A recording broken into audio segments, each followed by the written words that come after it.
Assalamualaikum warahmatullahi wabarakatuh. Pemirsa Oksigen, kembali lagi dalam Tausiah Harian Ramadan bersama saya Avalita Gifari dan juga narasumber kita pada episode kali ini yaitu Ustadz Fazrul. Assalamualaikum Ustadz Fazrul. Waalaikumsalam Giva. Apa kabar hari ini nih Ustadz? Alhamdulillah sehat. Gak capek-capek ya aku nanya ya. Selalu senang menyapa pemirsa Oksigen. Iya, alhamdulillah. Nah, pemirsa Oksigen, di episode kali ini kita akan membahas mengenai manfaat tentang sholat dalam kehidupan. Wah, menarik ya Ustadz ya. Betul. Mungkin sholat itu memang kita lakukan setiap hari, tapi belum tentu orang semua tahu nih manfaatnya. Betul Ustadz. sekali. Kalau begitu boleh Ustadz silahkan disampaikan tausiahnya ke teman-teman di rumah. Baik, bismillahirrahmanirrahim. Assalamualaikum warahmatullahi wabarakatuh. Waalaikumsalam. Alhamdulillahi wassalatu wassalamu ala rasulillahi wa ala alihi wa sahbihi wa mawala amma ba'd. Sahabat Oksigen yang dimuliakan Allah Subhanahu wa taala, alhamdulillah di bulan suci Ramadan ini tidak hentinya kita bersyukur kepada Allah atas segala nikmatnya, terutama nikmat kita bisa sampai di bulan suci Ramadan dan menjalankan ibadah puasa. Mudah-mudahan Allah Subhanahu wa taala menerima segala amal ibadah kita di bulan suci Ramadan. Nah, terkait tema kita pada hari ini yaitu tentang manfaat dan keutamaan sholat. Ya tentu sholat sudah tidak asing lagi bagi kaum muslimin. Karena ini adalah salah satu amalan yang sangat mulia. Bahkan dia adalah penentu ya kehidupan seorang muslim di dunia. Karena sesungguhnya sholat datang perintahnya langsung dari Allah Subhanahu wa taala ketika Rasulullah Shallallahu alaihi wasallam melakukan Isra wal Mi'raj, dan disitulah peristiwa momentum di mana Allah Subhanahu wa taala memerintahkan sholat bagi kaum muslimin. Tentu ada hal yang besar di balik perintah sholat ini. Terutama adalah manfaat-manfaat yang akan kita dapatkan. Nah, di antara manfaat-manfaat sholat, kalau kita betul-betul menjalankannya secara tidak hanya gerakan fisik, tetapi juga maknawi, maka dia akan memberikan banyak manfaat. Yang pertama, sholat itu dapat memberikan kepada kita kebahagiaan dan ketenangan hidup ketika kita mendapatkan banyak masalah.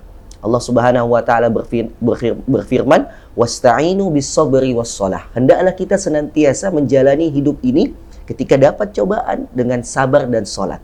Ya. Kemudian selain kita menyabarkan diri kita dengan salat, ya, salat juga mampu menggugurkan dosa-dosa kita. Nah, kata Rasulullah sallallahu alaihi wasallam, siapa ya yang melihat seseorang yang di depan rumahnya ada sungai yang mengalir deras, kemudian dia mandi dalam satu hari itu 5 kali, apakah masih tersisa kotoran di badannya? Begitupun orang yang sholat, ketika dia sholat 5 kali dalam sehari, maka dosa-dosanya akan berguguran, maka dosa-dosanya akan diampuni. Tidak hanya itu, sholat mampu menjaga hati kita ya dari segala perbuatan keji dan kemungkaran. Inna sholata tanha anil fahsya'i wal munkar. Sholat itu akan menjaga siapa yang senantiasa mendirikan sholat untuk berbuat keji dan mungkar. Nah, maka kita cek sholat kita. Kalau sholat kita sudah benar, niscaya kita tidak akan melakukan perbuatan keji dan kemungkaran. Bahkan sholat itu mampu membawa kita masuk ke dalam surganya Allah Subhanahu wa taala. Salah seorang sahabat yang bernama Rabi'ah ya datang kepada Rasulullah Shallallahu alaihi wasallam. Dia mengatakan, "Ya Rasulullah, saya memiliki satu permintaan." "Apa itu? Sampaikanlah." Ya. Kemudian dia mengatakan, "As'aluka murafatuka fil jannah." Saya ingin mendampingi kamu di surga ya Rasulullah. Kemudian Rasulullah mengatakan, "Ada lagi enggak permintaan kamu?" "Tidak, itu saja ya Rasulullah." Kemudian Rasulullah Shallallahu alaihi wasallam mengatakan, "Bantu saya untuk mewujudkan keinginanmu dengan kamu memperbanyak sujud." Atau artinya kamu memperbanyak sholat. Maka dari manfaat-manfaat ini semua, tentu kita menginginkan pahala yang besar di sisi Allah dari sholat kita sendiri. Maka saya tutup dengan kalimat Imam Hasan Al-Basri. Beliau mengatakan, sholat adalah hakikatnya mencegah kita dari perbuatan keji dan mungkar. Maka jika engkau sholat dan engkau belum mampu mencegah dirimu dari kekejian dan kemungkaran, maka engkau belum sholat. Wassalamualaikum warahmatullahi wabarakatuh. Waalaikumsalam warahmatullahi wabarakatuh. Terima kasih Ustadz Sama-sama atas tausiahnya. Nah, pemirsa Oksigen, seperti biasa setelah ini kita akan tanya jawab, dan tadi sudah menjadi gambaran besar ya tentang apa yang kita bahas pada episode kali ini. Jadi jangan kemana-mana, tetap di Tausiah Harian Ramadan.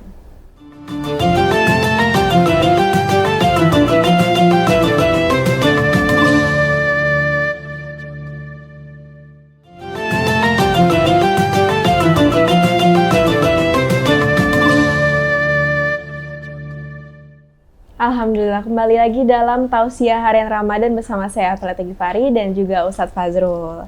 Nah Ustadz, tadi kan kita sudah membicarakan ya kalau misalnya sholat itu memang luar biasa sekali manfaatnya untuk kehidupan. Dan kita juga dapat pertanyaan nih dari pemirsa di rumah Oksigen. Nah ini ada salah satunya bertanya, kalau berbicara tentang awalnya sholat menjadi sebuah kewajiban yang dilaksanakan sebanyak 5 waktu sehari itu bagaimana sih Ustadz? Iya, baik. Sahabat Oksigen yang dimuliakan Allah, tentu kita mengenal di awal-awal dakwahnya Rasulullah belum ada perintah untuk melaksanakan sholat 5 waktu. Ketika Rasulullah SAW ada yang mengatakan setahun sebelum hijrahnya Rasulullah ke Madinah, beliau diisrakan Allah Subhanahu wa Ta'ala dari Mekah ke Masjidil Aqsa di Palestina. Kemudian mulailah Rasulullah setelah itu melaksanakan yang namanya Mi'raj. Ya, Mi'raj itu naik ke langit ketujuh ke Sidratul Muntaha dengan fasilitas yang Allah berikan, sebuah kendaraan yang bernama Buraq. Buraq itu kendaraan yang dia tidak lebih kecil daripada lebih besar daripada keledai dan tidak lebih kecil daripada unta. Jadi itu yang dinaiki oleh Rasulullah SAW, naik ke langit ketujuh, menyapa setiap langit para nabi. Sampailah Rasulullah di Sidratul Muntaha, di mana Allah memberikan kewajiban bagi Rasulullah untuk sholat. Kemudian di awalnya Rasulullah diberikan kewajiban 50 kali sholat. Kemudian Rasulullah turun bertemu dengan Nabi Musa. Kemudian Nabi Musa mengatakan, kembalilah kepada Tuhanmu, niscaya umatmu tidak sanggup melaksanakan 50. Naiklah Rasulullah sampai datang kewajiban 5 kali sholat dalam sehari. Bahkan Rasulullah dalam hadis mengatakan, siapa yang mengerjakan satu sholat, maka dia akan mendapatkan 10 kali pahala. Jadi satu sholat itu ibarat kita 10 kali sholat. Maka ketika kita melaksanakan 5 kali sholat, kita mendapatkan 50 pahala di setiap sholat kita. Nah ini tentu luar biasa, dan ini adalah perintah yang mulia, makanya sholat itu menjadi tiangnya agama. Maka ketika kita mendirikan sholat, maka kita akan mendapatkan kebahagiaan hidup karena dia adalah perintah dari Allah Subhanahu wa Ta'ala. Masya Allah. Jadi kalau misalnya kita melaksanakan sholat setiap hari 5 waktu nih Ustadz, kita bisa dapat 50 pahala gitu. Betul, ya Ustadz, karena setiap satu kali sholat itu dilipat dan gandakan pahalanya 10 kali. Masya Allah. Dan yang berniat saja, belum melaksanakan, dia niat saja dapat 1 pahala. Kalau dia sudah mengerjakan mendapatkan 10 kali pahala. Banyak bonus ya Banyak Ustadz, bonus dari Allah Subhanahu wa Ta'ala. Masya Allah. Oke Ustadz, kita lanjut lagi nih. Ada pertanyaan selanjutnya. Apa sih manfaat sholat untuk kesehatan mental atau psikis dari terpaan beban kehidupan? Karena kan mungkin banyak ya milenial sekarang yang komen kayak gitu, Ustaz. Betul sekali. Rasulullah SAW menjadikan sholat itu sebagai penenang jiwanya. Rasulullah dalam hadis satu waktu ketika bersafar, berjalan bersama para sahabat, dia mengatakan kepada Bilal, ya Bilal arihna bis sholat. Wahai Bilal, istirahatkan kita dengan sholat. Dan juga salah satu fungsinya sholat itu adalah menenangkan hati dan jiwa. Di dalam firman Allah Subhanahu wa Ta'ala, ala bidzikrillahi tatmainnul qulub. Sesungguhnya dengan mengingat Allah, karena sholat itu adalah sarana seorang hamba untuk dekat kepada Allah. Jadi momen di mana kita bisa berkomunikasi langsung dengan Allah, itu melalui sholat. Ketika kita mengingat Allah Subhanahu wa Ta'ala dalam sholat kita, maka disitulah kita akan mendapatkan kedekatan dengan Allah. Maka sholat ini akan mampu menjaga ketenangan hati kita. Dari mana kita mendapatkan ketenangan hati? Karena kita sudah memberikan apa yang kita simpan di dalam hati kita, menyampaikan seluruhnya kepada Allah, sehingga apa yang kita inginkan diijabah oleh Allah Subhanahu wa Ta'ala dan mendapatkan ketenangan hidup. Makanya sholat ini menjadi kunci ketika kita ingin tenang hidupnya. Perbanyak zikir dan perbanyak sholat, insya Allah kita akan mendapatkan ketenangan. Masya Allah. Berarti kalau misalnya ada orang yang bilang, aduh kok aku sholat tapi psikis aku nggak beres-beres ya, itu kenapa sih Ustadz? Ada alasan yang mungkin? Itu ada masalah dalam sholatnya. Jadi dia belum menghadirkan hati ketika ingin sholat. Jadi dia harus menghadirkan hatinya, betul-betul fokus ketika sholat, khusyuk ketika sholat, sehingga nanti dia bisa mendapatkan ketenangan dalam sholatnya. Karena sesungguhnya ketika kita sholat, kita sedang mengagungkan Allah dan membesarkan Allah. Oke, berarti harus khusyuk ya Ustadz ya. Betul. Oke, seperti itu nih pemirsa Oksigen. Selanjutnya nih, ada pertanyaan lagi. Secara kesehatan nih Ustadz, pasti kan juga ada manfaatnya nih dari sholat. Apa aja sih Ustadz? Ya, setiap syariat yang Allah berikan kepada kita mengandung manfaat dan maslahat di baliknya, terutama sholat. Dari segi kesehatan, dalam buku ada yang menulis buku tentang mukjizat gerakan sholat. Ternyata setiap gerakan sholat yang kita lakukan itu memberikan manfaat-manfaat bagi tubuh kita, ya, khususnya melatih ya tulang kita agar ya tidak apa namanya mendapatkan masalah, mudah mendapatkan penyakit itu melalui dengan gerakan-gerakan sholat. Bahkan terapi kesehatan diri bisa dilakukan dengan sholat. Makanya Rasulullah menganjurkan kepada kita ketika sholat memperbanyak tumaknina. Tumaknina itu tidak tergesa-gesa sholatnya. Jadi kalau takbirnya yang sempurna, ketika rukunya yang sempurna, sujud yang sempurna, sehingga kita mendapatkan ya ketenangan dalam sholat kita, dan juga kita bisa merasakan manfaat dari sholat. Biasanya kalau kita lagi sakit di bagian salah satu anggota tubuh kita, itu akan terbaca ketika kita sholat. Entah kepala kita pusing, punggung kita sakit, tangan kita sakit. Ketika kita melakukan gerakan sholat akan terlihat bagian mana yang sakit. Berarti seperti sickness detector ya, betul Ustadz, sekali. Jadi banyak manfaat. Maka kalau kita ingin sehat, perbanyak sholat. Masya Allah. Oke, selanjutnya lagi nih. Apa akibatnya ya Ustadz kalau misalnya seorang muslim tidak mendirikan sholat 5 waktu nih Ustadz? Ya, tentu sholat ini adalah tiang agama. Ya, bahkan Rasulullah mengatakan yang membedakan orang muslim dan yang tidak adalah di sholatnya. Maka sebaiknya dan seharusnya kita melaksanakan sholat 5 waktu. Itu adalah sebuah kewajiban. Ya, kalau kita ingin menambah dengan sholat sunnah tentu lebih baik lagi. Tetapi sholat 5 waktu ini menjadi kewajiban bagi kita. Wa aqimis sholata lidzikri, kata Allah, dirikanlah sholat untuk mengingatku. Sebanyak kita mengingat Allah, sebanyak itu pula Allah mengingat kita. Jadi semakin banyak kita mengingat Allah, semakin banyak pula Allah mengingat kita. Maka sholat adalah kewajiban. Maka siapa yang meninggalkan secara sengaja, ya, maka dikatakan di dalam hadis dia telah keluar dari Islam. Bahkan para ulama mengatakan siapa yang meninggalkan dengan sengaja tanpa alasan tertentu, maka sesungguhnya dia sudah masuk ke dalam dosa yang besar. Karena sholat itu tidak bisa diqadha kalau ditinggalkan dengan sengaja ya, seperti itu. Maka jangan kita biasakan untuk meninggalkan sholat.